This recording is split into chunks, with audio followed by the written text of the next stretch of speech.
Israel और Iran एक दूसरे के पड़ोसी भी नहीं। इन दोनों देशों के बीच कई और देश मौजूद हैं। आप देखिए ना, कहां ईरान और कहां इजराइल। इजराइल और ईरान के बीच जॉर्डन है, इराक है। दूसरी सबसे बड़ी बात यह है कि ईरान की तुलना में इजराइल बहुत छोटा सा देश है। इसके बाद भी इजराइल ने ईरान को पानी पिला रखा है, और ईरान को क्या, सबको पानी पिला रखा है। दरअसल इन दोनों देशों के बीच विचारों की लड़ाई। इजराइल का मानना है कि ईरान यहूदियों के खिलाफ है, इसलिए हमास, हूती और हिजबुल्लाह जैसे आतंकवादियों को सपोर्ट करता है, जबकि ईरान का मानना है कि इजराइल इस्लामिक देशों का दुश्मन है।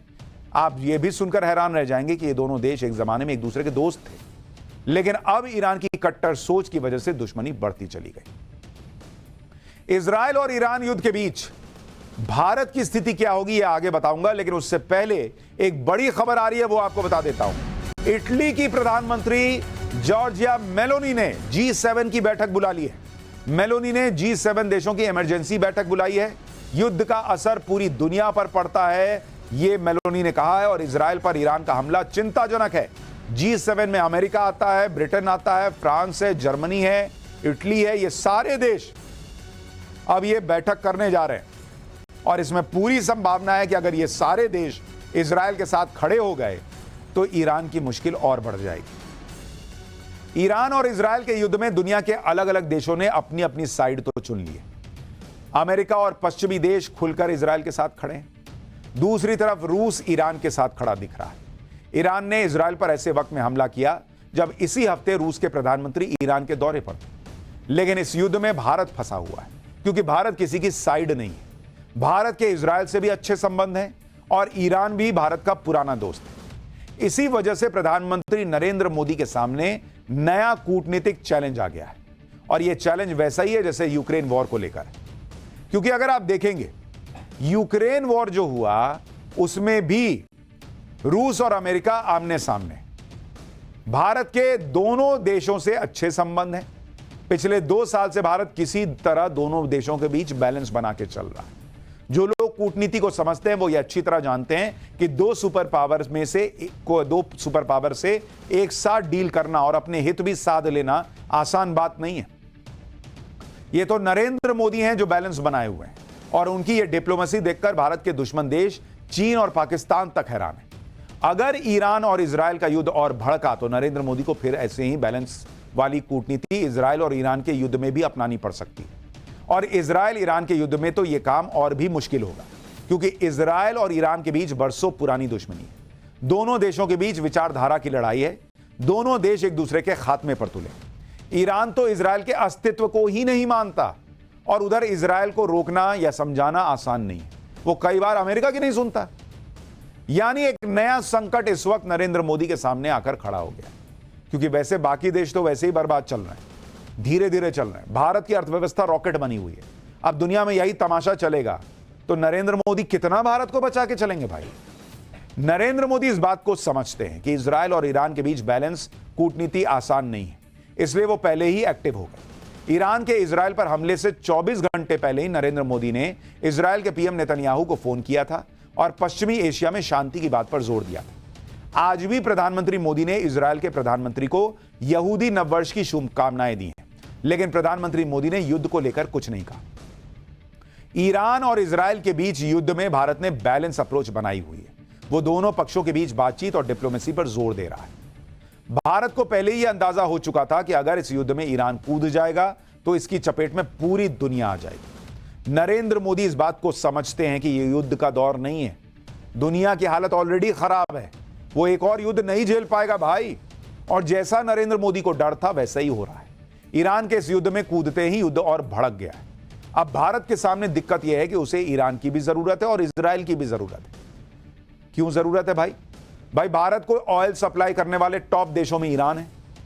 अमेरिका की नाराजगी को नजरअंदाज करते हुए भारत ईरान के साथ चाबहार बंदरगाह को लेकर समझौता ऑलरेडी कर चुका है।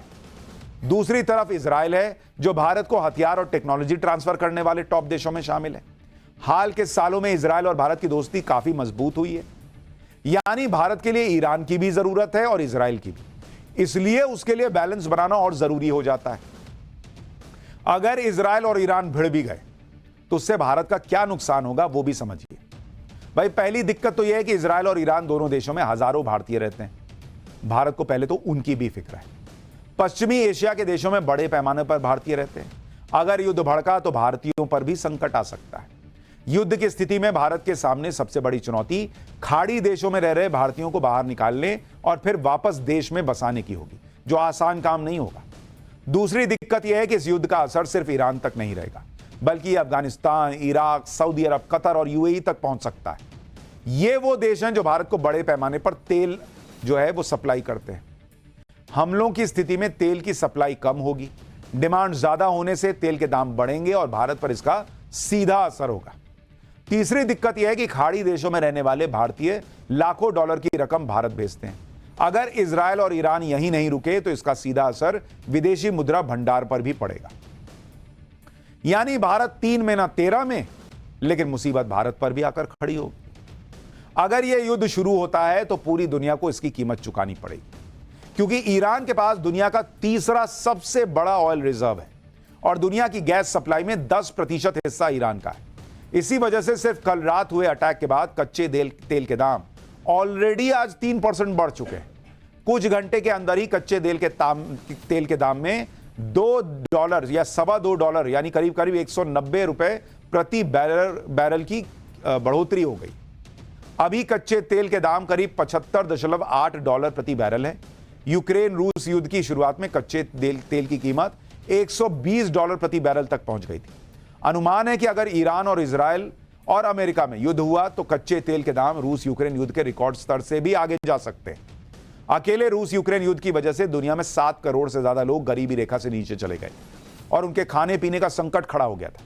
अब यह नया तमाशा सामने खड़ा है। ईरान और इजराइल की जंग से दुनिया में टेंशन बढ़ रही है, क्योंकि अगर यह लड़ाई लंबी चली तो उसका असर मार्केट पे भी पड़ेगा। युद्ध लंबा चलने की आशंका से ही अमेरिकी शेयर मार्केट में गिरावट दिखाई दे रही है। अमेरिका में एप्पल, एनवीडिया और माइक्रोसॉफ्ट जैसी बड़ी कंपनियों के शेयर्स में गिरावट दिख गई। अमेरिकी शेयर मार्केट में 1.5% से ज्यादा की गिरावट हुई है। वहीं जापान का शेयर मार्केट 2% गिर गया है। ग्लोबल शेयर मार्केट पर इसका नेगेटिव असर पड़ेगा। युद्ध लंबा चलने से निवेशक सोना, चांदी, जमीन या दूसरी चीजों में पैसा लगाएंगे, जिसका असर शेयर मार्केट पर पड़ सकता है। ईरान और इजराइल बड़े युद्ध की कगार पर खड़े। दोनों देशों के डिप्लोमेट्स ये भी मान रहे हैं कि भारत के दोनों देशों से अच्छे संबंध हैं, इसलिए वो शांति स्थापित करने में मदद कर सकता है। मतलब जिसको देखिए वो लड़े भिड़े बैठा है और सब उम्मीद करते हैं कि मोदी जी आएंगे समझा देंगे। अरे कैसे भाई, तुम अपना देखो ना पहले।